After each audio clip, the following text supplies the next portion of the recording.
ओम नमः शिवाय। हर हर महादेव। आज फाल्गुन माह के कृष्ण पक्ष की षष्ठी तिथि और शुक्रवार है। शुभारंभ करते हैं आज की कथा का। बोलो गणेश जी महाराज की जय हो।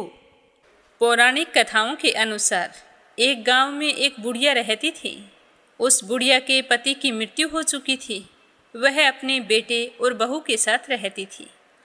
उसकी बहू मंद बुद्धि की थी, जो अपनी भूख बर्दाश्त नहीं कर पाती थी और हमेशा कुछ न कुछ खाती ही रहती थी। उसका ध्यान स्नान और पूजा पाठ में बिल्कुल भी नहीं था। वह सुबह उठकर सबसे पहले खाना खाती और उसके बाद ही घर के कोई दूसरे काम किया करती थी।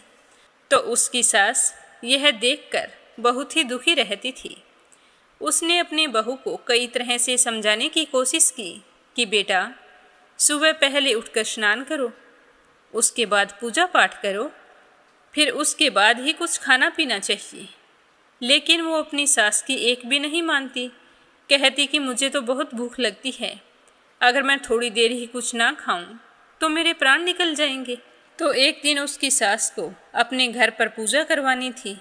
तो वह मन में यह सोचकर परेशान हो रही थी कि उसकी बहू तो पूजा पाठ तक भूखी नहीं रहेगी, तो पूजा पाठ सुचारू रूप से संपन्न नहीं होंगे, क्योंकि वो तो सुबह उठते ही सबसे पहले खाने के लिए दौड़ेगी और अगर मैं पूजा के लिए कुछ बनाऊंगी तो ज़रूर वो जूठा कर देगी। तो अपनी बहू को पूजा के लिए बनाए गए पकवान से दूर रखने के लिए उस बुढ़िया ने एक तरीका निकाला। पूजा वाला दिन आया तो सुबह उसने एक मटका लिया, उसके नीचे एक छोटा सा छेद कर दिया और फिर उसी मटके को अपनी बहू को देकर कहने लगी कि बहू, आज हमारे घर में पूजा है, इसीलिए खाना खाने से पहले एक मटका पानी ले आओ और आते ही भोजन कर लेना। मैं भोजन तैयार करती हूँ और तुम जल्दी से पानी लेकर आओ। तो जैसे ही बहू अपनी सास के हाथ से गड़ा लिया तो उसे वह छोटा सा छेद दिखाई दे गया। तो वह समझ गई कि सासू माँ मुझे जानबूझकर घर से दूर भेज रही हैं। तो वो कहने लगी कि माँ जी, मैं अभी आती हूँ, आज तो मैं पूजा पाठ होने के बाद ही भोजन करूँगी। यह कहकर वो अंदर चली गई। अपनी बहू में आए बदलाव को देखकर बुढ़िया बहुत ही खुश हो रही थी। लेकिन बुढ़िया की बहू और भी चालाक थी। वह अंदर जाकर अपनी साड़ी में आटा बांधकर घड़ा लेकर पनघट पर चली गई। पनघट पर पहुंचकर उसने आटा निकाला और कुएं के पानी से आटा गूंथकर छोटी छोटी रोटियां बना ली और फिर सोचने लगी कि मैं इन रोटियों को सेकूं कहाँ। इधर उधर देखने लगी। तभी शमशान घाट में चिता जलाई जा रही थी। तो बहू ने सोचा कि यह ठीक है, मैं उस चिता पर जाकर ये रोटियां सेक लाऊंगी। तो सारे लोग वहाँ से चले गए। तो वह उस चिता के पास गई और वहाँ जाकर रोटियां सेक ली, पर उसकी रोटी सूखी थी। वो सोचने लगी कि बिना घी के सूखी रोटी कैसे खाऊं, साथ में और कुछ तो है नहीं, पानी के साथ मुझे अच्छी नहीं लगेगी। तो वह पास ही में गणेश जी के मंदिर गई, जहाँ गणेश जी को किसी ने चोला चढ़ाया था। तो उसने देखा कि गणेश जी की तोंद पर खूब सारा घी लगा है।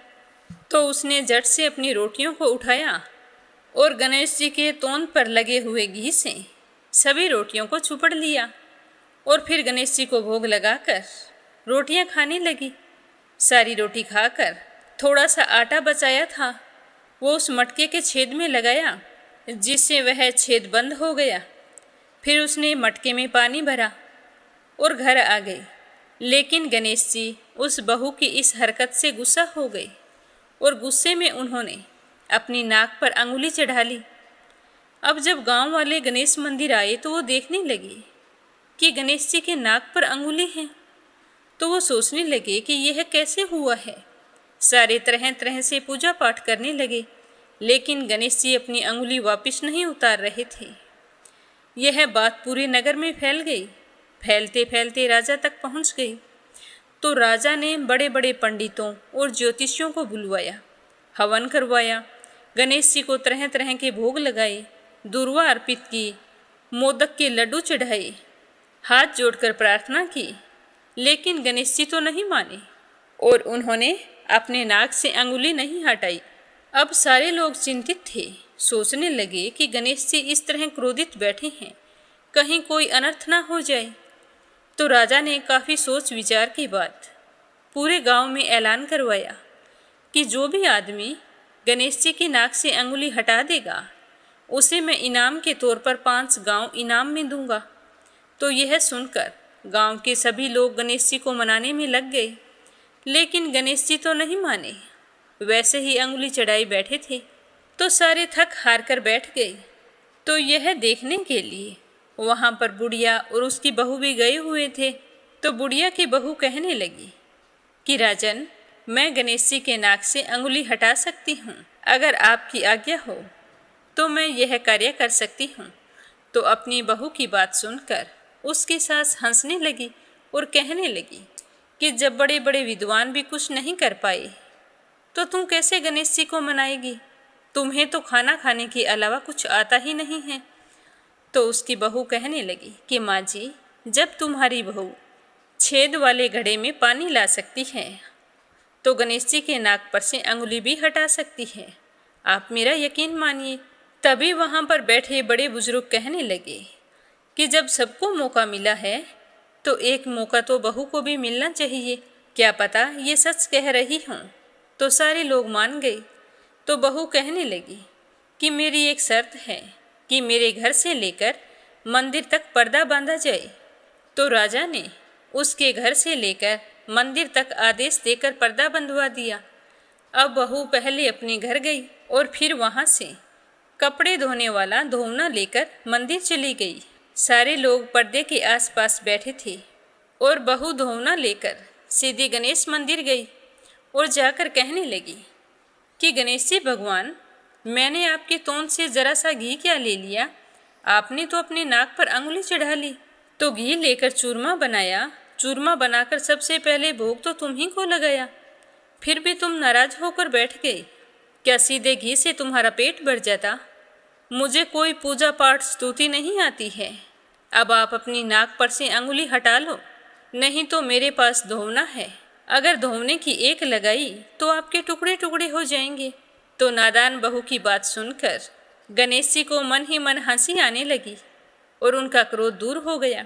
वो सोचने लगे कि यह तो पूरी पागल है, अगर सच में मुझे धोवने की मार दी तो नाक पर से अंगुली क्या, मैं तो यहाँ से हट ही जाऊँगा। तो गणेश जी ने बिना सोचे समझे तुरंत ही अपने नाक पर से अंगुली हटा ली। तो अंगुली हटाते ही बहू ने हाथ जोड़कर गणेश जी को प्रणाम किया और कहा कि हे गणेश जी महाराज, मैंने आज तक कोई पूजा पाठ नहीं की है, पर आज से मैं ये प्रण लेती हूँ कि आज के बाद स्नान करके सबसे पहले आपकी पूजा किया करूँगी। यह कहकर गणेश जी भगवान के सामने माथा टेका और फिर बाहर आ गई और हाथ जोड़कर कहने लगी कि राजन, गणेश जी ने अपने नाक पर से अंगुली हटा ली है। तो यह सुनकर राजा और गांव के सारे लोग हैरान हो गए और बहू की जय जयकार करने लगे। तो राजा ने अपने ऐलान के मुताबिक बहू को 5 गांव इनाम में दिए। तो उस बहू की बूढ़ी सास भी यह देखकर बहुत ही खुश हुई और अपनी बहू को हृदय से लगाकर कहने लगी कि बेटा, मैं तो तुझे पागल समझ रही थी, पर तूने तो सच में चमत्कार कर दिखाया। तो वो कहने लगी कि माँ जी, इन सब के पीछे हमारे घर पर जो आपने पूजा करवाई थी उसी का फल है। अगर आप पूजा ना करवाती और मैं पानी लेने के लिए कुएं पर ना जाती तो यह सब कुछ कभी नहीं होता। इस तरह बातें करते हुए दोनों सास बहू खुशी खुशी अपने घर चली गई और फिर उसके बाद सास बहू दोनों रोजाना गणेश जी भगवान की पूजा करने लगी। हे गणेश जी भगवान, जैसे आपने बुढ़िया की बहू का मान रखा और उसका कहना मानकर अपनी नाक पर से अंगुली हटा ली, उसी तरह सबकी सुनना और सबकी मनोकामना पूर्ण करना। प्रेम भाव से कहिए गणेश जी महाराज की जय हो। अब अपने सुनते हैं संतोषी माता की कहानी। बोलो संतोषी माता की जय हो। एक बुढ़िया थी, उसके 7 बेटे थे। 6 कमाने वाले थे और एक बेटा निकम्मा था, वह कोई काम धाम नहीं करता था। तो बुढ़िया 6 बेटों की रसोई बनाती और उन्हें बड़े प्रेम पूर्वक भोजन कराती। फिर उनसे जो कुछ जूठन बच जाती वह सातवें को दे देती। पर वह भोला बाला था, इस बारे में कुछ भी नहीं जानता था। तो एक दिन अपनी पत्नी से कहने लगा कि देखो, मेरी माँ मुझसे कितना प्रेम करती है, मुझे कितने प्रेम से भोजन करवाती है। तो उसकी पत्नी कहने लगी कि हाँ हाँ, क्यों नहीं, सबका जूठा जो तुमको खिलाती है। तो अपनी पत्नी की बात सुनकर वह कहने लगा, नहीं, ऐसा नहीं हो सकता, मेरी माँ ऐसा नहीं कर सकती। जब तक मैं अपनी आंखों से ना देखूं, तुम्हारी बात पर विश्वास नहीं कर सकता। तो उसकी पत्नी ने हंसकर कहा कि जब आंखों से देख लोगे तब तो मानोगे। तो उसने कहा, ठीक है। कुछ दिन बीतने पर दीपावली का त्योहार आया। तो घर पर 7 प्रकार के भोजन और चूरमे के लड्डू बने। तो वह यह देखने के लिए कि मेरी माँ मुझको सबका जूठा खिलाती है, तो सिर दुखने का बहाना करके रसोई में पतला वस्त्र ओढ़कर सो गया और कपड़े में से सब कुछ देखता रहा। उसने देखा कि उसके 6 भाई भोजन करने आई। तो उसकी माँ उनके लिए सुंदर आसन बिछाया, नाना प्रकार की रसोई परोसी और बड़े ही प्रेम पूर्वक उन्हें भोजन कराया। तो वह सब कुछ देखता रहा। जब 6 भाई भोजन करके चले गए, तो उसकी माँ ने उनकी जूठी थालियों में से लड्डुओं के टुकड़ों को उठाकर एक बड़ा सारा लड्डू बनाया और थाली की जूठन साफ करके अपने बेटे को पुकारा कि बेटा, तेरे 6 भाई भोजन कर गए हैं, अब तू ही बाकी है, उठकर भोजन कर ले। आज त्योहार के दिन तुम भूखा ही सो रहा है। तो वह माँ की बात सुनकर कहने लगा कि माँ, मुझे भोजन नहीं करना, अब मैं परदेश जा रहा हूँ। तो उसकी माँ कहने लगी कि कल जाता अभी चला जा। तो वो कहने लगा, हाँ माँ, अभी जा रहा हूँ। यह कहकर वो खड़ा होकर रसोई से बाहर निकल गया और चलते समय उसे अपनी पत्नी की याद आई। वो गौशाला में कंडे थाप रही थी। तो वह वहाँ जाकर कहने लगा कि हम जावें परदेश को, आवेंगे कुछ काल, तुम रहियो संतोष से, धर्म अपनो पाल। तो उसकी पत्नी ने कहा कि जाओ पिया आनंद से, हमारी सोच हटाए, राम भरोसे हम रहें, ईश्वर तुम्हें सहाय। 2 निशानी आपरी, देख धरूं मैं धीर, सुधी मति हमारी बिसारियो, रखियो मन गंभीर। तो यह सुनकर उसका पति कहने लगा कि मेरे पास कुछ नहीं है, यह एक अंगूठी है, सो ले लो और अपनी कुछ निशानी मुझे दे दो। तो उसकी पत्नी कहने लगी कि स्वामी, मेरे पास क्या है, यह गोबर भरा हाथ है। यह कहकर उसकी पीठ पर गोबर के हाथ की थाप मार दी। इसके बाद वह वहाँ से चल दिया। चलते चलते दूर देश पहुँचा। वहाँ एक साहूकार की दुकान थी। वहाँ जाकर कहने लगा कि भाई, मुझे नौकरी पर रख लो। साहूकार को लड़के की ज़रूरत थी। वो बोला, रह जा। तो वह कहने लगा कि साहूकार जी, तनख्वाह क्या दोगे? तो साहूकार ने कहा कि काम देखकर दाम मिलेंगे। तो साहूकार के यहाँ उसे नौकरी मिल गई। अब वह सुबह 7 बजे से रात को 10 बजे तक नौकरी पर जाने लगा। कुछ ही दिनों में दुकान का सारा लेन देन, हिसाब किताब, ग्राहकों को माल बेचना, सारा कार्य करने लगा। साहूकार के 7-8 नौकर थे। वे सारे हैरान थे कि यह तो बहुत काम करता है, जितना हम सारे मिलकर नहीं कर पाते, इतना यह अकेला ही कर लेता है। इस तरह सोचकर वे सारे चक्कर खाने लगे। सेठ ने भी देखा कि यह बहुत काम करता है और मन का भी बहुत सीधा है। तो उसने 3 महीने के बाद उसे अपने आधे मुनाफे का हिस्सेदार बना लिया। कुछ ही वर्ष में वह तो नामी सेठ बन गया। तो मालिक सारा कारोबार उस पर छोड़कर स्वयं तीर्थ यात्रा पर चला गया। तो वह सारा काम अकेले ही संभालने लगा। इधर उसकी पत्नी को सास ससुर दुख देने लगे। जब से वो घर छोड़कर गया था, सारे घर गृहस्थी का काम उसी से करवाते थे। जंगल से लकड़ी लेने के लिए भेजते थे और भोजन के नाम पर घर के आटे में जो भूसी निकलती है, उसकी रोटी बनाकर रख दी जाती और फूटे नारियल की नरेली में पानी रख दिया जाता। तो इस तरह अपने परिवार वालों का बर्ताव देखकर छोटी बहू बड़ी ही दुखी होती। एक दिन की बात है, वह लकड़ी लेने के लिए जंगल में जा रही थी। तो रास्ते में बहुत सी स्त्रियां संतोषी माता का व्रत करती हुई दिखाई दी, तो वह भी वहां पर खड़ी होकर कथा सुनने लगी। कथा समाप्त होने पर पूछा कि बहनों, तुम किस देवता का व्रत करती हो और इसके करने से क्या फल मिलता है? यदि तुम इस व्रत का विधान मुझे समझाओ तो मैं तुम्हारा बड़ा एहसान मानूंगी। तब उनमें से एक स्त्री कहने लगी कि सुनो बहन, यह संतोषी माता का व्रत है। इसके करने से निर्धनता और दरिद्रता का नाश होता है और मन में जो कुछ कामना हो वह संतोषी माता की कृपा से पूरी हो जाती है। तो वह कहने लगी, मुझे इस व्रत की विधि भी बताओ। तो वह भक्तिन स्त्री कहने लगी कि 1.25 आने का गुड़ चना ले लेना, अगर इच्छा हो तो 5.25 आने का ले लेना, या 1.25 रुपये का, जितनी भी इच्छा हो ले आना। बिना परेशानी, श्रद्धा व प्रेम से जितना भी बन सके सवाया लेना। किसी भी महीने के शुक्ल पक्ष से प्रथम शुक्रवार को व्रत शुरू करना और शुक्रवार के दिन सुबह जल्दी उठकर स्नान करना, सूर्य भगवान को अर्घ्य देना और निराहार रहकर संतोषी माता की कथा सुनना। इस कथा के बीच में कर्म ना टूटे, लगातार नियम का पालन करना। अगर तुम्हें कथा सुनने वाला कोई ना मिले तो घी का दीपक जलाकर उसके आगे जल का पात्र भरकर फिर कथा कहना। जब तक कार्य सिद्ध ना हो तब तक नियम का पालन करना, और जब तुम्हारा कार्य सिद्ध हो जाए तो व्रत का उद्यापन कर देना। 3 महीने में माता फल पूरा करती है। अगर किसी के ग्रह खोटे भी हो तो भी माता वर्ष भर में कार्य सिद्ध कर देती है। फल सिद्ध होने पर उद्यापन करना चाहिए, बीच में नहीं। उद्यापन में 2.5 सेर आटे का खाजा और इसी के अनुमान से खीर तथा चने का साग बनाना। 8 लड़कों को भोजन कराना। जहाँ तक मिले देवर जेठ भाई बंधु के बच्चे लेना। अगर ना मिले तो रिश्तेदारों के और अड़ोसियों पड़ोसियों के बच्चे बुला लेना। उन्हें भोजन करवाकर यथासंभव दान दक्षिणा देकर माता का नियम पूरा करना।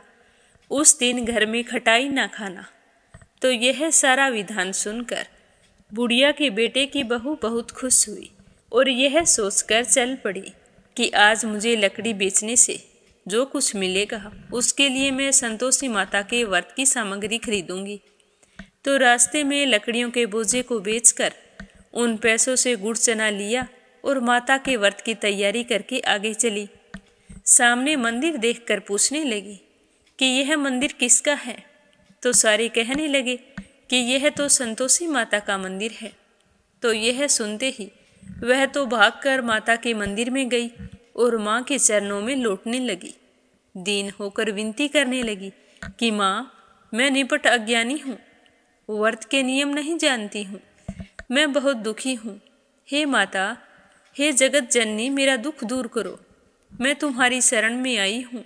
इस तरह विनती करके वो घर आ गई और शुक्रवार का व्रत रखा।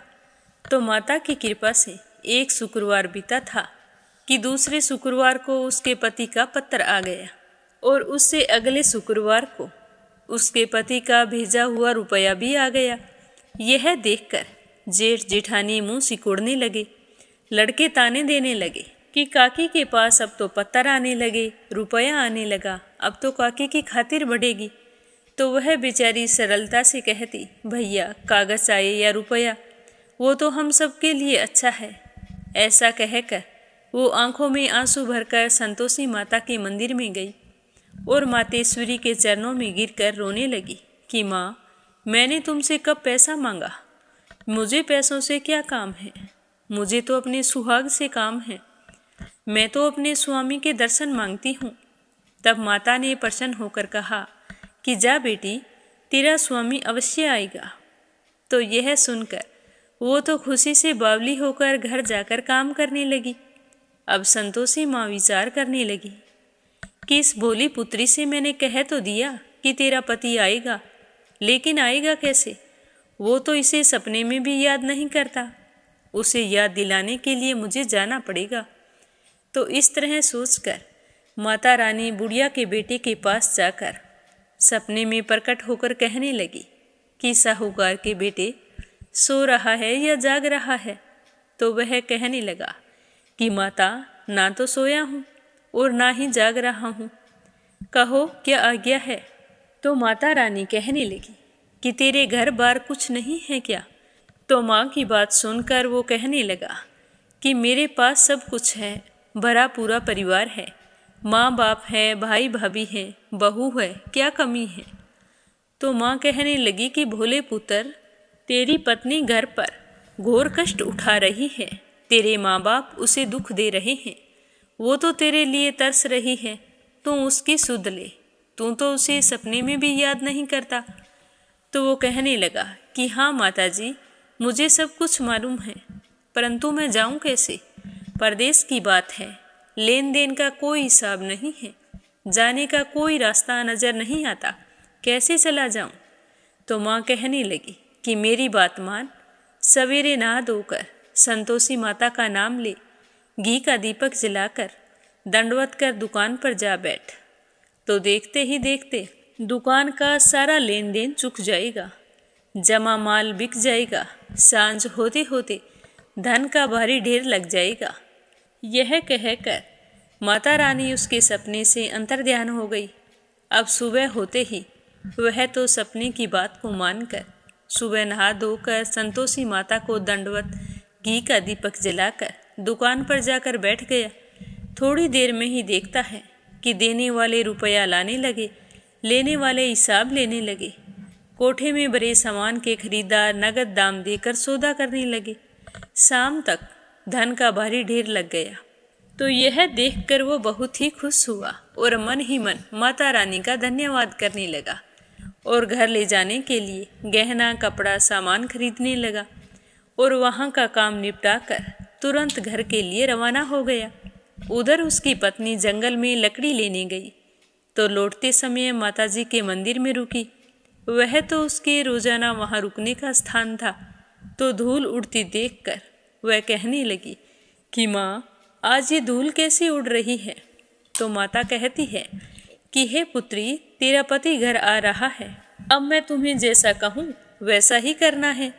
तू लकड़ियों के 3 बोझे बना ले, एक नदी किनारे रख देना, दूसरा मेरे मंदिर पर और तीसरा अपने सर पर रखकर घर जाना।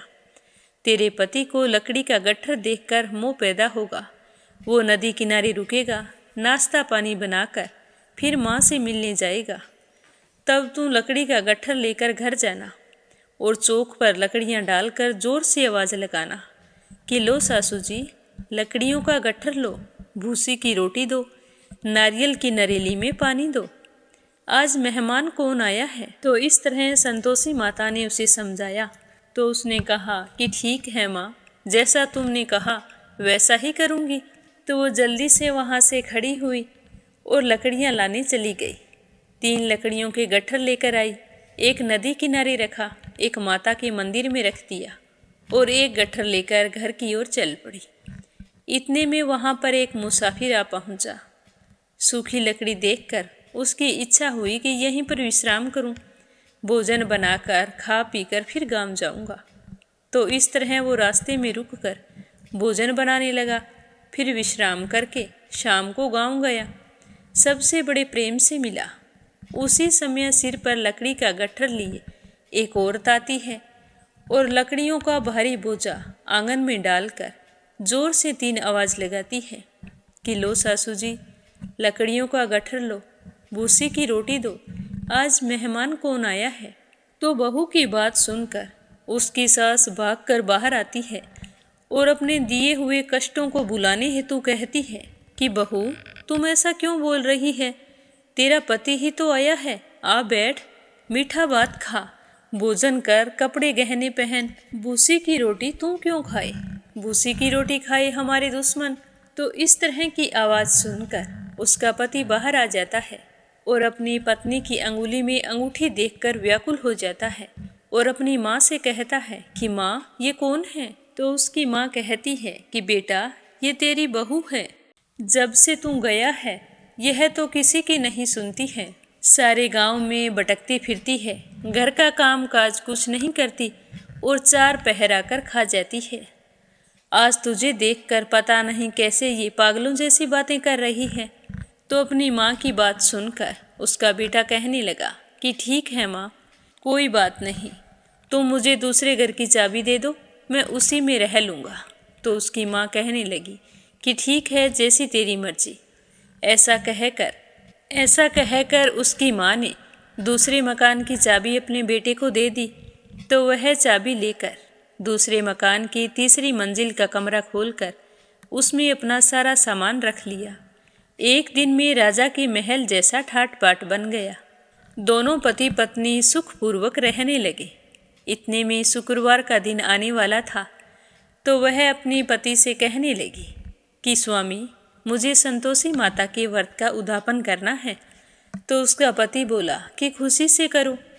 तो बहू खुश होकर उद्यापन की तैयारी करने लगी। अब जेठ के बच्चों को भोजन के लिए कहने गई तो उन्होंने कहा कि ठीक है काकी, आ जाएंगे। परंतु पीछे से जेठानी ने अपने बच्चों को सिखा दिया कि देखो, भोजन करते समय खटाई मांगना, जिससे उसका उद्यापन पूरा ना हो। तो बच्चों ने कहा ठीक है। अब शुक्रवार के दिन वो नहा धोकर अपनी काकी के यहाँ भोजन करने गए। तो पहले संतोषी माता की कथा कही, उसके बाद में उनके तिलक करके मोली बांधी और फिर बड़े ही प्रेम पूर्वक भोजन करवाया। तो बच्चों ने खीर खाने के बाद कहा कि काकी, अब हमें खटाई दो, खीर हमें नहीं भाती है, देखकर मन में अरुचि सी होती है। तो वो कहने लगी कि बेटा, खटाई किसी को नहीं दी जाएगी, यह तो संतोषी माता के व्रत का उद्यापन है, इसमें खटाई नहीं खाई जाती। तो लड़के खड़े हो गए और कहने लगे कि काकी, पैसे दे दो। तो वो भोली बहू कुछ जानती नहीं थी और उसने बच्चों को पैसे दे दिए। तो वो जेठ के लड़के उसी समय हट करके दुकान से इमली लाए और खाने लगे। तो यह देखकर बहू पर संतोषी माता ने कोप किया। राजा के दूत आए और उसके पति को पकड़ कर ले गए। जेठ जेठानी मनमाने वचन कहने लगे कि लूट खोस कर धन लाया था, अब पता चल जाएगा जब जेल की हवा खाएगा।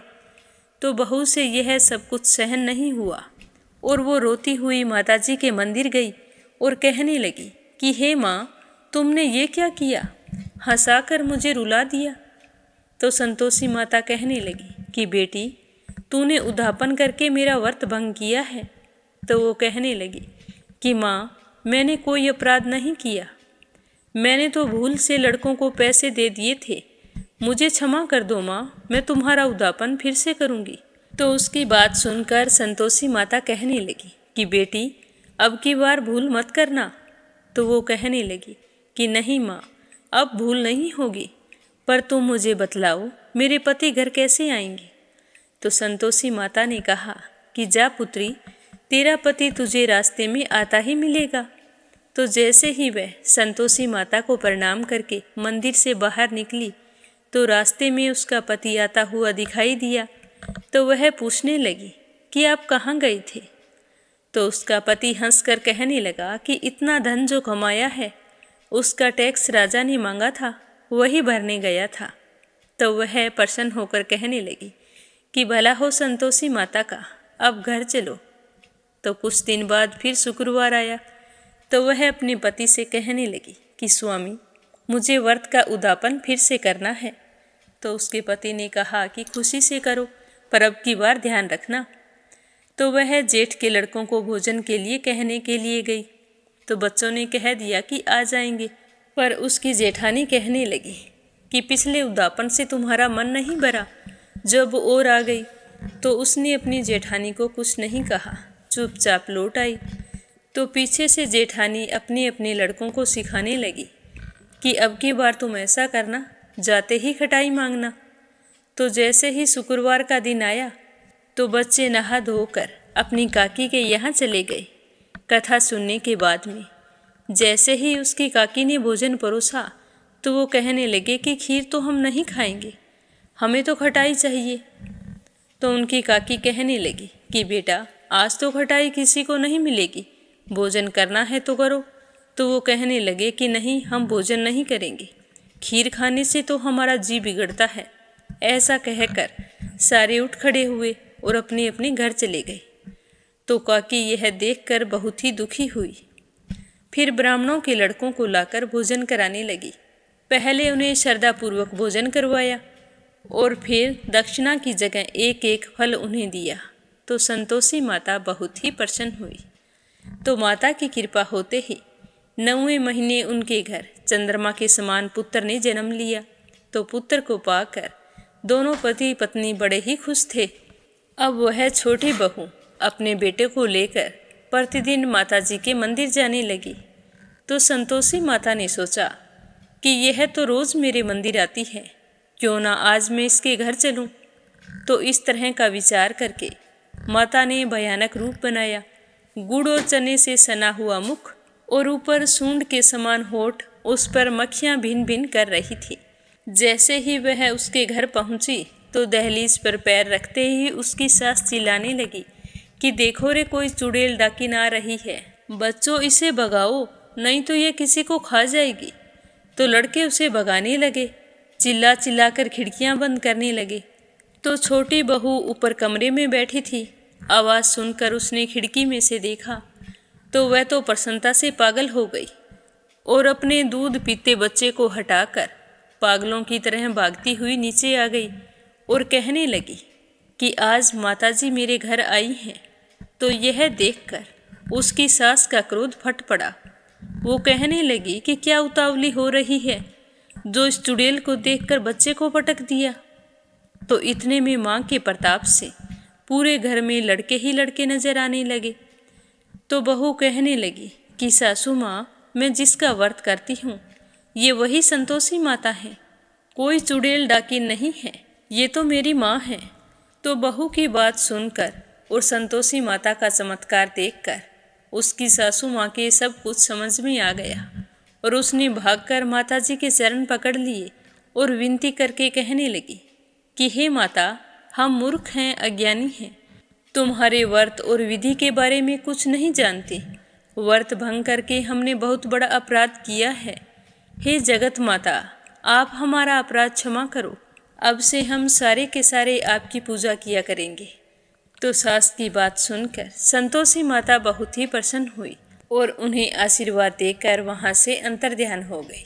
हे संतोषी माता, जैसे प्रसन्न होकर बहू को फल दिया वैसा सबको देना। जो भी व्रत रखकर आपकी इस कथा को पढ़े या सुने सुनाए उसके सारे मनोरथ पूर्ण करना।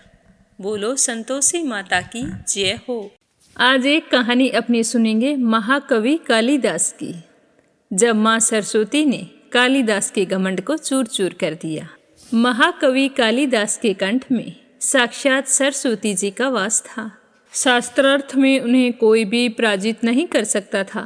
अपार यश, प्रतिष्ठा और सम्मान पाकर एक बार महाकवि कालिदास को अपने आप पर घमंड हो गया। वो सोचने लगे कि मैंने तो सारे संसार का ज्ञान प्राप्त कर लिया है, अब सीखने को कुछ बाकी ही नहीं बचा। अब मुझसे बड़ा ज्ञानी तो इस संसार में कोई दूसरा हो ही नहीं सकता। एक बार कालिदास को पड़ोसी राज्य से शास्त्रार्थ का निमंत्रण आया।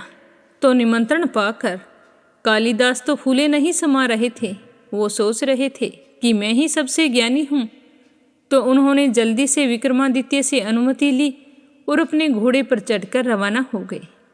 गर्मी का मौसम था, काफ़ी तेज धूप थी और लगातार यात्रा करते समय कालिदास को प्यास लग गई। थोड़ी देर बाद में उन्हें एक जगह एक टूटी फूटी सी झोंपड़ी दिखाई दी। पानी की आशा में वे घोड़े से उतरकर उस झोंपड़ी के पास चले गए। तो झोंपड़ी के सामने एक कुआं भी था। कालिदास ने सोचा कि कोई झोंपड़ी में होगा, आवाज़ लगा लेता हूँ, मुझे पानी पिला देगा। तो कालिदास ने आवाज़ लगाई तो उसी समय झोंपड़ी से एक छोटी सी बच्ची मटका लेकर बाहर निकली थी। तो बच्ची ने कुएं से पानी भरा और वहाँ से जाने लगी। कालिदास उसके पास गए और जाकर कहने लगे कि बालिके, बहुत जोरों की प्यास लगी है, थोड़ा पानी पिला दो। तो वह बच्ची कहने लगी कि आप कौन हैं, मैं तो आपको नहीं जानती, पहले आप अपना परिचय दीजिए। तो कालिदास को लगा कि ऐसा भी कोई है संसार में जो मुझे नहीं जानता और मुझे भी परिचय देने की आवश्यकता पड़ेगी। फिर भी वह प्यास से बेहाल था। वो कहने लगा कि बालिके, तुम अभी छोटी हो, इसीलिए तुम मुझे नहीं जानती, अगर तुम्हारे घर में कोई बड़ा हो तो उसे बाहर भेज दो, वो तो मुझे देखते ही पहचान जाएगा, क्योंकि मेरा नाम और सम्मान बहुत दूर दूर तक फैला हुआ है। मैं तो इस संसार का बहुत ही विद्वान व्यक्ति हूँ। तो कालिदास के घमंड भरे वचनों को सुनकर वह बालिका बहुत ही हैरान हुई। वो कहने लगी कि आप तो असत्य कह रहे हैं। इस संसार में तो सिर्फ 2 ही बलवान हैं और मैं तो उन दोनों को जानती हूँ। आप अपनी प्यास बुझाना चाहते हैं तो उन दोनों के नाम बताइए। तो कालिदास सोचने लगा। कुछ देर सोचकर फिर बोला कि हे बालिके, मुझे तो पता नहीं, तुम ही बता दो, पर मुझे बहुत जोरों की प्यास लगी है, मुझे पानी पिला दो, मेरा प्यास के मारे गला सूख रहा है। तो वह बालिका कहने लगी कि इस संसार में अन्न और जल ये दोनों सबसे बड़े हैं। भूख और प्यास में इतनी शक्ति है कि वे बड़े से बड़े पहलवान को भी झुका दे। देखिए, प्यास ने आपकी क्या हालत बना दी है। तो उस बालिका का वचन सुनकर कालिदास तो चकित रह गए। बड़े बड़े विद्वानों को पराजित करने वाले कालिदास एक छोटी सी बालिका के सामने निरुत्तर खड़े थे। तो बालिका ने पुनः पूछा कि सत्य बताएं कि आप कौन हैं। वह वापस जाने की तैयारी में थी। तो कालिदास थोड़ा नम्र होकर बोले कि हे बालिके, मैं तो बटोही हूँ। तो वह बच्ची मुस्कुराते हुए कहने लगी कि अब भी आप झूठ बोल रहे हैं। इस संसार में 2 ही बटोही हैं, मैं तो उन दोनों को जानती हूँ। पहले तुम बताइए कि वो दोनों कौन हैं, फिर मैं तुम्हें पानी पिलाऊंगी। तो कालिदास उस बालिका के प्रश्नों से वैसे ही हैरान था और ऊपर से तेज प्यास ने कालिदास की बुद्धि क्षीण कर दी थी। तो लाचार होकर कालिदास ने कहा कि मैं नहीं जानता, तुम ही बता दो कि कौन है। तो वह बच्ची कहने लगी कि आप तो स्वयं को बड़ा विद्वान बता रहे हैं और आप यह भी नहीं जानते कि एक स्थान से दूसरे स्थान तक बिना थके जाने वाला ही बटोही कहलाता है। और बटोही 2 ही हैं, एक चंद्रमा और दूसरा सूर्य, जो बिना थके लगातार चलते रहते हैं। आप तो थक गए हैं और भूख और प्यास से बेहाल हैं, तो आप बटोही कैसे हो सकते हैं। इतना कहकर बालिका ने पानी से भरा मटका उठाया और झोंपड़ी के भीतर चली गई। अब तो कालिदास और भी दुखी हो गए। इतने अपमानित वे अपने जीवन में कभी नहीं हुए थे। बुरी तरह प्यास के मारे उनकी सारी शरीर की शक्ति घट रही थी, दिमाग चक्कर खा रहा था। उन्होंने बड़ी ही आशा से झोंपड़ी की तरफ देखा कि शायद बालिका वापिस आ रही हो। तभी अंदर से एक वृद्ध स्त्री निकली। उसके हाथ में खाली मटका था। वह कुएं से पानी भरने लगी। तो कालिदास अब तो पूरे विनम्र हो चुके थे और उसके पास जाकर कहने लगे कि माते, पानी पिला दीजिए, आपका बड़ा पुण्य होगा। तो वह बुजुर्ग महिला कहने लगी कि बेटा, मैं तुम्हें नहीं जानती, अपना परिचय दो, मैं अवश्य तुम्हें पानी पिला दूंगी। तो कालिदास ने कहा कि मैं मेहमान हूँ, कृपया पानी पिला दे। तो वह वृद्ध महिला कहने लगी कि तुम मेहमान कैसे हो सकते हो, संसार में तो 2 ही मेहमान हैं, पहला धन और दूसरा यौवन, इन्हें जाने में समय नहीं लगता, सत्य बताओ कि तुम कौन हो। तो यह सुनकर हारे हुए कालिदास हताश होकर कहने लगे कि मैं सहनशील हूँ, आप मुझे पानी पिला दें। तो वह स्त्री कहने लगी, नहीं, सहनशील तो 2 हैं। पहली धरती, जो पापी और पुण्य आत्मा सबका बोझ सहन करती है, उसकी छाती चीरकर बीज बोते हैं, फिर भी अनाज के भंडार भर देती है। दूसरा है पेड़, जिसको पत्थर मारो फिर भी मीठे फल देता है। तुम सहनशील नहीं हो सकते, सच बताओ कि तुम कौन हो। तो कालिदास अब तो मूर्छित होने वाले थे और तर्क वितर्क से झल्ला कर कहने लगे कि मैं तो हठी हूँ। तो वह वृद्ध स्त्री कहने लगी कि ये भी असत्य है, हठी तो 2 ही हैं, पहला नख और दूसरे केस, कितना भी काटो बार बार निकल ही आते हैं। आप मुझे सत्य बताइए कि आप कौन हैं। तो कालिदास पूरी तरह से अपमानित और पराजित हो चुके थे। तो वो कहने लगे कि मैं और कुछ नहीं हूँ, तो मैं मूर्ख हूँ। तो वो बोली कि तुम मूर्ख कैसे हो सकते हो, मूर्ख तो 2 ही होते हैं, पहला राजा जो बिना योग्यता के सब पर शासन करता है, और दूसरा दरबारी पंडित जो राजा को प्रसन्न करने के लिए गलत बात पर भी तर्क करके उसको सही सिद्ध करने की चेष्टा करता रहता है।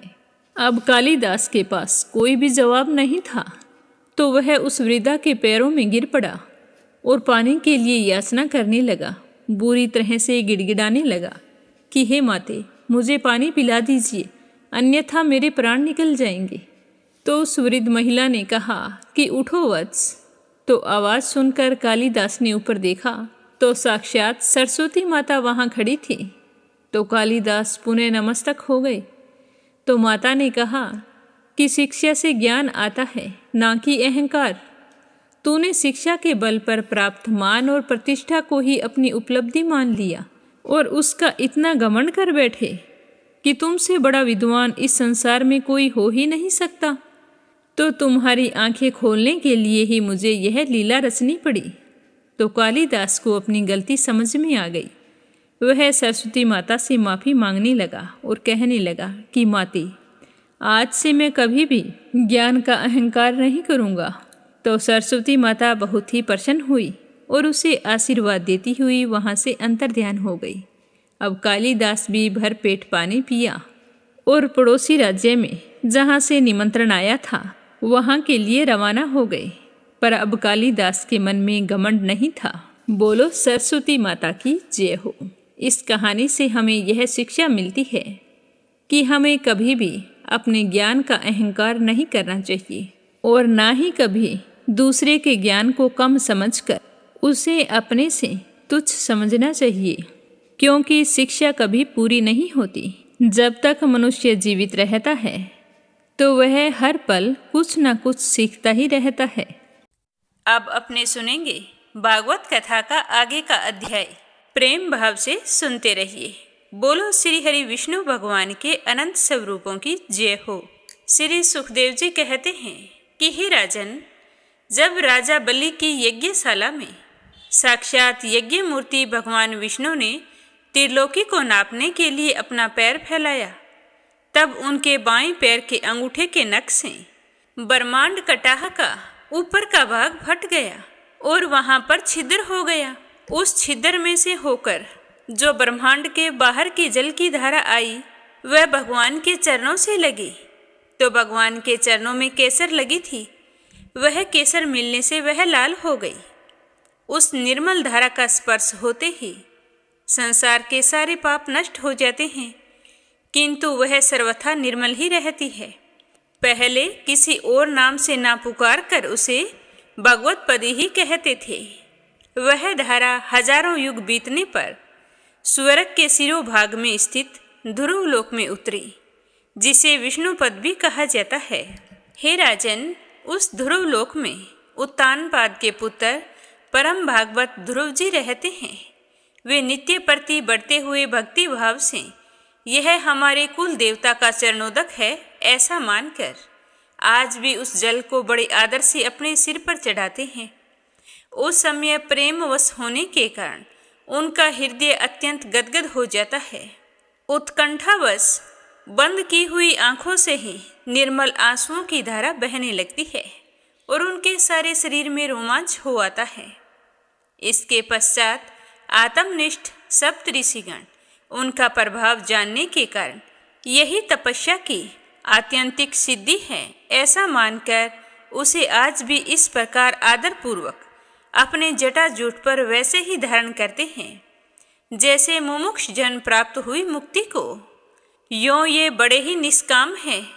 सर्व आत्मा भगवान वासुदेव की निश्चल भक्ति को ही अपना परम धन मानकर इन्होंने अन्य सब कामनाओं को त्याग दिया है। यहाँ तक कि आत्मज्ञान को भी ये उसके सामने कोई चीज़ नहीं समझते हैं। वहाँ से गंगा जी करोड़ों विमानों से घिरे हुए आकाश में होकर उतरती है और चंद्रमंडल को आप्लावित करती हुई मेरु के शिखर पर ब्रह्मापुरी में गिरती है। वहाँ ये सीता, अलकनंदा, चसु और भद्रा नाम से 4 धाराओं में विभक्त हो जाती है तथा अलग अलग चारों दिशाओं में बहती हुई अंत में नदियों के अधीश्वर समुद्र में गिर जाती है। इनमें सीता ब्रह्मपुरी से गिरकर कोसरचलों के सर्वोच्च शिखरों में से होकर नीचे की ओर बहती गंधमादन के शिखरों पर गिरती है और 1200 वर्ष को प्लावित कर पूर्व की ओर खारे समुद्र में मिल जाती है। इसी प्रकार चक्षु मल्यवान के शिखर पर पहुंचकर वहां से बेरोक टोक केतुमाल वर्ष में बहती पश्चिम की ओर क्षार समुद्र में जा मिलती है। भद्रा मेरु पर्वत के शिखर से उत्तर की ओर गिरती है तथा एक पर्वत से दूसरे पर्वत पर जाती है और अंत में श्रृंगवान के शिखर से गिरकर उत्तर कुरु देश में से होकर उत्तर की ओर बहती हुई समुद्र में मिल जाती है। अलकनंदा ब्रह्मपुरी से दक्षिण की ओर गिरकर अनेकों गिरि शिखरों को लांघती हेमकूट पर्वत पर पहुंचती है। वहां से अत्यंत तीव्र वेग से हिमालय के शिखरों को चीरती हुई भारतवर्ष में आती है और फिर दक्षिण की ओर समुद्र में जा मिलती है। इसमें स्नान करने के लिए आने वाले पुरुषों को पद पद पर अश्वमेध और राजसूय आदि यज्ञों का फल प्राप्त होता है। प्रत्येक वर्ष में मेरु आदि पर्वतों से निकली हुई और भी सैकड़ों नदियां हैं। इन सब वर्षों में भारतवर्ष ही कर्म भूमि है। शेष 8 तो स्वर्गवासी पुरुषों के स्वर्ग भोग से बचे हुए पुण्यों को भोगने के स्थान हैं। इसीलिए इन्हें भूलोक के स्वर्ग भी कहते हैं। वहाँ के देवतुल्य मनुष्यों की मानवीय गणना के अनुसार 10,000 वर्ष की आयु होती है। उनमें 10,000 हाथियों का बल होता है तथा उनके वज्र के समान सुदृढ़ शरीर में जो शक्ति, यौवन और उल्लास होते हैं, उनके कारण वे बहुत समय तक मैथुन आदि विषय भोगते रहते हैं। अंत में जब भोग समाप्त होने पर उनकी आयु का केवल 1 वर्ष रह जाता है, तब उनकी स्त्रियां गर्भ धारण करती हैं। इस प्रकार वहाँ सर्वदा त्रेता युग के समान समय बना रहता है। वहाँ ऐसे आश्रम, भवन और वर्ष, पर्वतों की घाटियाँ हैं, जिनके सुंदर वन उपवन, सभी ऋतुओं के फूलों के गुच्छे, फल और नूतन पल्लवों की शोभा के भार से झुकी हुई डालियाँ और लताओं वाले वृक्षों से सुशोभित है। वहाँ निर्मल जल से भरे हुए ऐसे जलाशय भी हैं जिनमें तरह तरह के नए कमल खिले रहते हैं और उन कमलों की सुगंध से प्रमोदित होकर राजहंस, जलमुर्ग, कारंडव और चकवा आदि पक्षी तरह तरह की बोली बोलते तथा विभिन्न जाति के मतवाले भंवरे मधुर गुंजार करते रहते हैं। इन आश्रमों, भवनों, घाटियों तथा जलाशयों में वहाँ के देवेश्वर गण परम सुंदरी देवांगनाओं के साथ उनके काम उन्माद सूचक हास विलास और लीला कटाक्षों से मन और नेत्रों के आकृष्ट हो जाने के कारण जल क्रीड़ा आदि नाना प्रकार के खेल करते हुए स्वच्छंद विहार करते हैं तथा उनके प्रधान अनुचरगण अनेक प्रकार की सामग्रियों से उनका आदर सत्कार करते रहते हैं। इन 9 वर्षों में परम पुरुष भगवान नारायण वहाँ के पुरुषों पर अनुग्रह करने के लिए इस समय भी अपनी विभिन्न मूर्तियों से विराजमान रहते हैं। इलावर्त में एकमात्र भगवान शंकर ही पुरुष हैं। श्री पार्वती जी के श्राप को जानने वाला कोई दूसरा पुरुष वहाँ पर प्रवेश नहीं कर सकता, क्योंकि वहाँ जो भी जाता है वह स्त्री रूप हो जाता है। इसके बारे में भी मैं आपको आगे विस्तार से बताने वाला हूँ। इस तरह बताते हुए सुखदेव जी कहने लगे कि वहाँ पार्वती एवं उनकी अरबों खरबों दासियों से सेवित भगवान शंकर परम पुरुष परमात्मा की वासुदेव, प्रद्युम्न, अनिरुद्ध और संकर्षण संज्ञक चतुर्ग्रह मूर्तियों में से अपनी कारण रूपा संकर्षण नाम की तम प्रधान चौथी मूर्ति का ध्यान स्थित मनोमय विग्रह के रूप में चिंतन करते हैं और इस मंत्र का उच्चारण करते हुए इस तरह स्तुति करते रहते हैं। भगवान शंकर जी कहते हैं कि ओम, जिनसे सभी गुणों की अभिव्यक्ति होती है, उन अनंत और अव्यक्त मूर्ति ओंकार स्वरूप परम पुरुष श्री भगवान को नमस्कार है। भजनीय प्रभो, आपके चरण कमल भक्तों को आश्रय देने वाले हैं तथा आप स्वयं संपूर्ण ऐश्वर्यों के परम आश्रय हैं।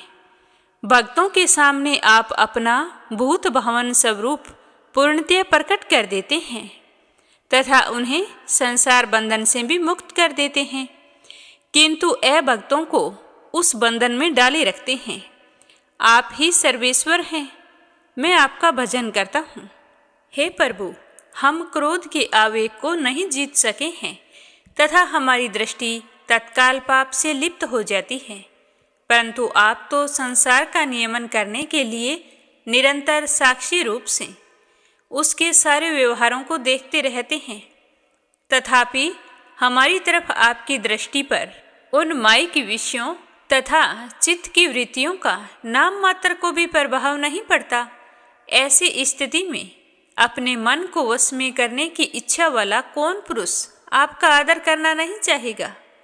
आप जिन जिन पुरुषों को मधु आस्वादी पान के कारण अरुण नयन और मतवाले जान पड़ते हैं, वे माया के वशीभूत होकर ही ऐसा मिथ्या दर्शन करते हैं तथा आपके चरण स्पर्श से ही चित्त चंचल हो जाने के कारण नाग पत्नियां लज्जावश आपकी पूजा करने में असमर्थ हो जाती है। वेद मंत्र आपको जगत की उत्पत्ति, स्थिति और लय का कारण बताते हैं, परंतु आप स्वयं इन तीनों विकारों से रहित हैं, इसीलिए तो आपको अनंत कहते हैं। आपके सहस्त्र मस्तकों पर यह भूमंडल सरसों के दानों के समान रखा हुआ है। आपको तो यह भी मालूम नहीं है कि वह कहाँ स्थित है, जिनसे उत्पन्न हुआ मैं अहंकार रूप अपने त्रिगुणमय तेज से देवता, इंद्रिय और भूतों की रचना करता हूँ। वे विज्ञान के आश्रय भगवान पिता में भी आपके ही महतत्व संज्ञक प्रथम गुण में स्वरूप हैं। हम सभी डोरी में बंधे हुए पक्षी के समान आपकी क्रिया शक्ति के वशीभूत रहकर आपकी ही कृपा से इस जगत की रचना करते हैं। सतव आदि गुणों की सृष्टि से मोहित हुआ यह जीव आपकी ही रची हुई तथा कर्म बंधन में बांधने वाली माया को तो कदाचित जान भी लेता है, किंतु उससे मुक्त होने का उपाय उसे सुगमता से मालूम नहीं होता। इस जगत की उत्पत्ति और प्रलय भी आपके ही रूप हैं। हे प्रभु, ऐसे में मैं आपको बारंबार नमस्कार करता हूँ। इस तरह बताते हुए श्री सुखदेव जी कहने लगे कि हे राजन, भद्रा 100 वर्ष में धर्मपुत्र भद्र सर्वा और उनके मुख्य सेवक भगवान वासुदेव की हयग्रीव संज्ञक धर्ममयी प्रिय मूर्ति को अत्यंत समाधि निष्ठा के द्वारा हृदय में स्थापित करके मंत्रों का जप करते हुए स्तुति करते हैं। तो यह अपने सुनेंगे कल की कथा में। आज की कथा को यहीं पर विराम देते हैं। प्रेम भाव से सुनने के लिए आप सभी का बहुत बहुत धन्यवाद। बोलो विष्णु भगवान की जय हो। अब अपने सुनते हैं लप्सी और तपसी की कहानी। बोलो लप्सी तपसी की जय हो। बहुत पुराने समय की बात है। एक गांव में एक ब्राह्मण परिवार रहा करता था। उसमें पति पत्नी के अलावा उनके 2 बच्चे थे। एक बेटा था, एक बेटी थी। ब्राह्मण दंपति बहुत ही सरल स्वभाव के थे। समय मिलने पर प्रभु का स्मरण किया करते थे। उनकी बेटी बहुत ही संस्कारी और सुशील थी, लेकिन उनका बेटा आवारा किस्म का था। वह कोई काम धाम नहीं करता और ना ही कभी अपने माँ बाप का कहना मानता था। समय के साथ दोनों बहन भाई बड़े हो गए। बहन की शादी कर दी गई, पर भाई का वही हाल था। उसके माँ बाप ने उसे समझाया कि बेटा, अब हम वृद्ध हो चले हैं, तुम कोई काम किया करो, लेकिन उस पर उनकी बातों का कोई असर नहीं होता था। तो एक दिन ब्राह्मणी अपने पति से कहने लगी कि स्वामी, आप बिल्कुल काम छोड़ दीजिए। जब घर में कुछ भी नहीं होगा तो यह अपनी जिम्मेदारी समझेगा और काम पर लग जाएगा। तो ब्राह्मण ने दूसरे दिन से काम पर जाना छोड़ दिया। तो यह देखकर उनके बेटे ने कोई काम नहीं किया और चोरी करने चला गया। आते जाते राहगीरों को लूट लेता और उसी से अपने घर का गुजारा किया करता था। तो उसकी लूटने और चोरी करने की आदत से सारे गांव वाले उसे लप्सी कहने लगे। तो लप्सी की इस हरकत से उसके माँ बाप बहुत ही दुखी रहते थे, पर वह किसी की सुनने के लिए तैयार नहीं था। इसी तरह समय बीतता गया। एक दिन की बात है कि लप्सी एक पीपल के पेड़ पर बैठा था। तभी शिव पार्वती जा रहे थे। पार्वती माता गहनों से लदी हुई थी, तो लप्सी उन्हें देखकर सोचने लगा कि सूरत के कितने गहने हैं, आज ये सारे के सारे लूट लूँगा तो मुझे कई महीनों तक चोरी नहीं करनी पड़ेगी। तो वह लूटने के इरादे से पीपल की ओट में होकर बैठ गया। जैसे ही शिव पार्वती वहाँ से जाने लगे तो लप्सी एकदम से शिव पार्वती के सामने आकर कहने लगा कि जल्दी से जितने सारे गहने पहन रखे हैं उतार दो। तो पार्वती माता कहने लगी कि तुम चोरी क्यों करती हो, तुम्हें पता है चोरी करना पाप है। तो लप्सी कहने लगा कि क्या करूं, घर पर मेरे माँ बाप हैं, मेरी एक भांजी है, उनके लिए दोनों समय भोजन की व्यवस्था कहाँ से करूं, मुझे कोई काम तो आता नहीं है। तो लप्सी की बात सुनकर पार्वती माता कहने लगी कि तुम जो चोरी करके पाप करते हो, इस पाप का भागी कौन बनेगा। तो लप्सी कहने लगा कि मेरे घर वाले सारे बनेंगे। तो पार्वती माता कहने लगी कि कोई नहीं बनेगा, पाप के भागी केवल तुम बनोगे। तो लप्सी कहने लगा कि मैं लूट खोस कर उन्हीं के लिए लेकर जाता हूँ, तो पाप के भागी तो उन्हें बनना ही पड़ेगा। तो लप्सी की बात सुनकर पार्वती माता ने हंसकर कहा कि हम यहीं पर बैठे हैं और तुम अपने घर जाओ, अपने घर वालों से पूछो कि कोई तुम्हारे पाप का भागी बनेगा क्या।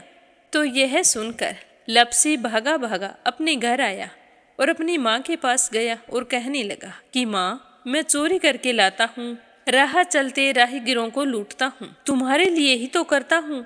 तो तुम मुझे एक बात बताओ, चोरी करने से जो पाप लगता है तो आप मेरे पाप के भागी बनोगे। तो लप्सी की बात सुनकर उसकी माँ कहने लगी कि बेटा, मैंने तो तुमसे नहीं कहा कि तुम चोरी करके लाओ, तुम कमा कर लाओ, हमें तो 2 वक्त की रोटी चाहिए, मैं तो तुम्हारी पाप की भागी नहीं बनूंगी। तो माँ के मुंह से इस तरह की बात सुनकर लप्सी तो हैरान हो गया। फिर वह अपने पिताजी के पास गया और जाकर कहने लगा कि पिताजी, मैं जो कुछ भी लूट खोस के लाता हूँ वो आपके लिए ही तो लाता हूँ।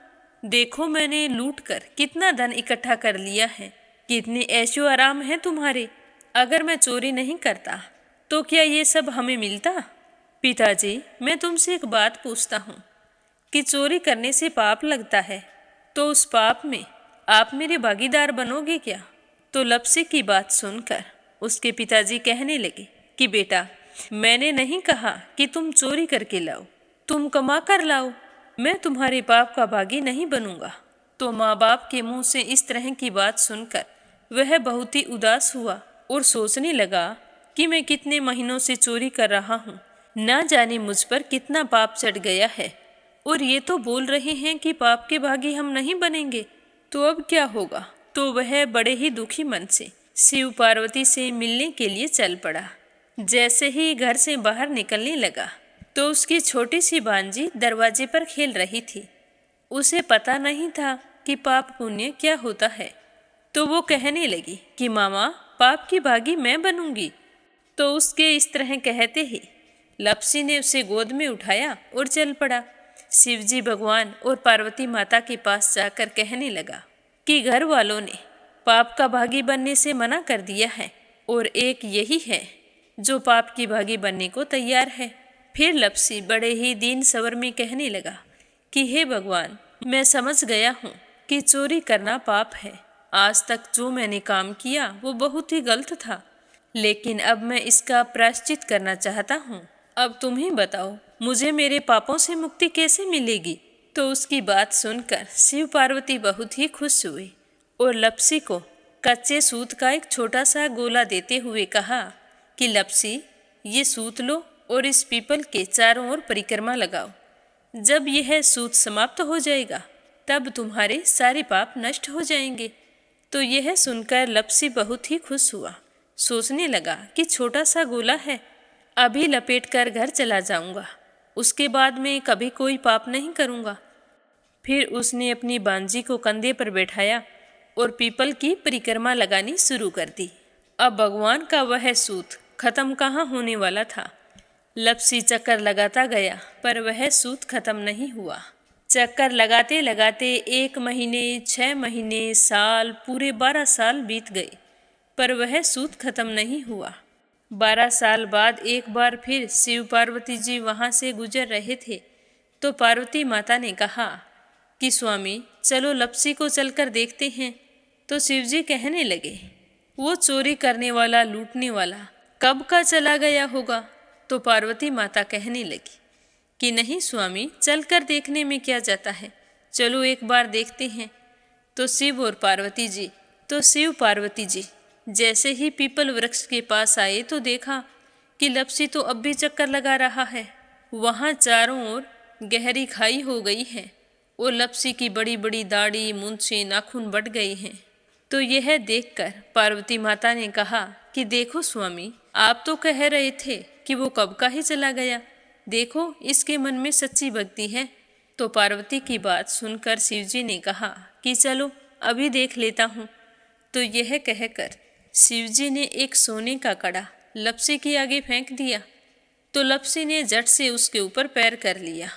फिर अचानक से उसका ध्यान शिव पार्वती जी की ओर गया तो वो हाथ जोड़कर कहने लगा कि भगवान, अब तो मेरे पाप समाप्त हो गए होंगे, आप मुझे यहाँ से जाने की आज्ञा दीजिए। आपका यह सूत अभी तक खत्म नहीं हुआ है।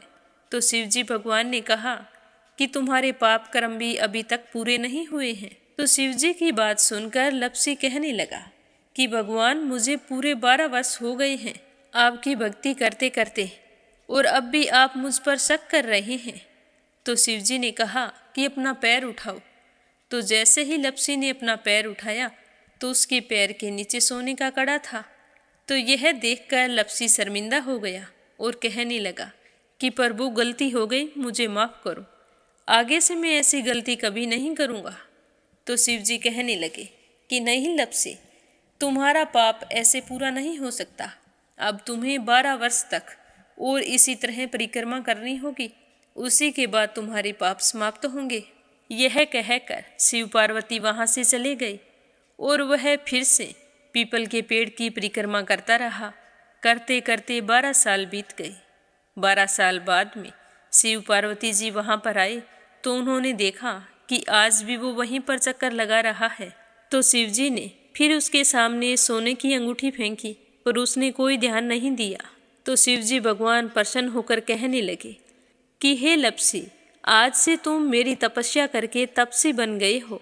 मैं तुम्हें वरदान देता हूँ कि तुम अपने जीवन में सारे सुखों को प्राप्त करेगा। और तूने 24 बरस तक मेरी भक्ति की है, इसका फल भी तुझे अवश्य मिलेगा। जो भी औरत गाय और कुत्ते की रोटी नहीं बनाएगी, उसका पुण्य फल तुम्हें मिलेगा। आंगन लीप कर दहलीज नहीं लीपेगी तो उसका पुण्य फल भी तुझे ही मिलेगा। अगर हमारे घर की बहन बेटी को हम सूट, तीवल या साड़ी भेंट स्वरूप देते हैं तो साथ में मोली का धागा और कुछ रुपए नहीं देंगे तो उसका पुण्य फल भी तुम्हें ही मिलेगा। अगर कोई दिए से दिया जलाएगा तो उसका पुण्य फल भी तुम्हें ही मिलेगा। अगर व्रत और पूजा पाठ में सारी कहानी सुन ले और तुम्हारी कहानी ना सुने तो उसका पुण्य फल भी तुम्हें ही मिलेगा। कहा जाता है कि तभी से सुबह पहली रोटी गाय की और सुबह की अंतिम रोटी छोटी बनाई जाती है और शाम को अंतिम रोटी बड़ी बनाई जाती है जो कुत्ते की होती है। और दिए से दिया भी नहीं जलाया जाता। और घर की बहन बेटियों को सूट और तीवल के साथ भेंट स्वरूप कुछ रुपए भी जरूर दिए जाते हैं। और उसी दिन से हर व्रत कथा के बाद में लपसी तपसी की कहानी जरूर सुनी जाती है। और कथा समाप्त होने पर कहा जाता है कि लपसी का फल लपसी को मिले, तपसी का फल तपसी को मिले। हमारी पूजा पाठ का, हमारे व्रत का और हमारी कहानी का पुण्य फल हमें मिले। बोलो लपसी तपसी की जय हो। तो ये थी लपसी और तपसी की कहानी। लपसी तपसी 2 भाई नहीं थे। लपसी और तपसी एक ही आदमी का नाम था। लूट कर लाता था, इसीलिए उसे लपसी के नाम से पुकारते थे।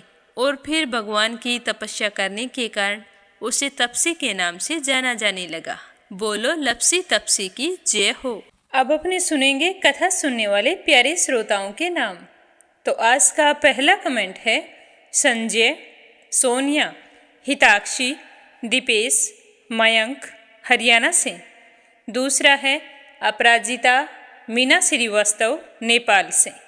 और तीसरा है परमेश्वरी रघुवीर सिंह दिल्ली से, सरला रानी करणपुर से, रजनी बड़ोला उत्तराखंड से, आशा शर्मा विष्णु, ज्योति अंशु भीलवाड़ा से, प्रोमिला रानी विश्वास, सुधीर, राजेश, संजय कनाडा से, श्रीमती शर्मा अलीगढ़ से, अनीता गुप्ता राजस्थान से, आशा अग्रवाल, लड्डू, मोहित, अंकुर अग्रवाल आगरा से, श्रीमती यशोदा, अंजलि, बबली, विक्की उड़ीसा से, आरती खैरावर अगरखर से, निर्मला सिसोदिया दिल्ली से, संजना राजपूत अहमदाबाद से, शोभा कुंवर पुरोहित अहमदाबाद से, लक्ष्मी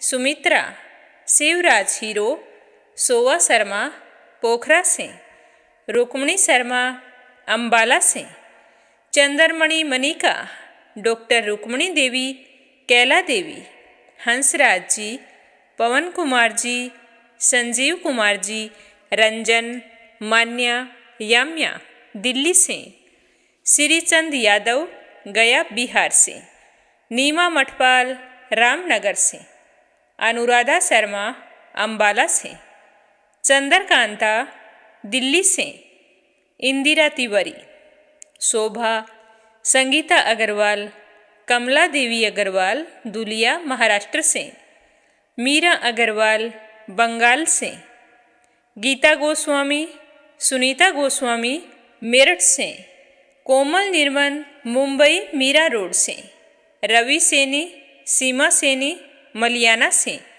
कमला गुरुग्राम से, सरिता शामली से, नर बहादुर पाल, भागीरथी पाल नेपाल से, सुनीता रानी मेरठ से, अनिल कुमार टिहरी करनाल से, सीमा जोशी, रवि कुमार जोशी दिल्ली से, श्यामवती, सुषमा, विष्णु, कार्तिक, पूर्वी, रुपेश, गौरी, शिवम, निष्ठा हरियाणा से, सुदेश नागपाल करनाल से, पंडित प्रमोद, सुशीला जोशी मोदी नगर से, मंजुला कपूर पंजाब से, सुनीता रानी मेरठ से, सुनीता पवार, कृषु पवार मध्य प्रदेश से, गीता गुप्ता रुड़की से, संजीव कंसल, कविता कंसल,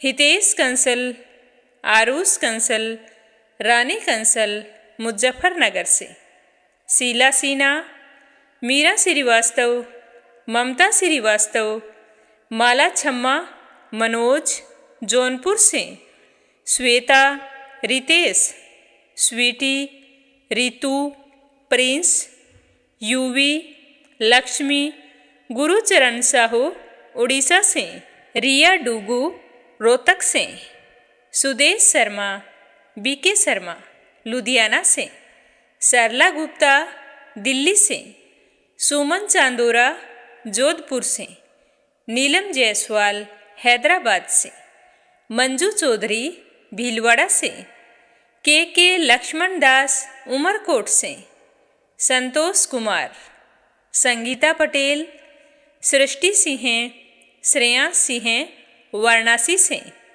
निर्मला पांचाल करनाल से, सरोज अग्रवाल जबलपुर से, दिल्ली बहादुर भंडारी, सरिता भंडारी, नम्रता भंडारी, सूरज भंडारी नेपाल से, वंदना साहू लखनऊ से, कमला देवी भीलवाड़ा से, बीना, देविका, कनिका वाशने अलीगढ़ से, नंदा पांडुरंग पुजारी ब्रह्मपुरी महाराष्ट्र से, उषा शर्मा सोजत सिटी से, शांता भेन वाघेला गुजरात के मंडल से।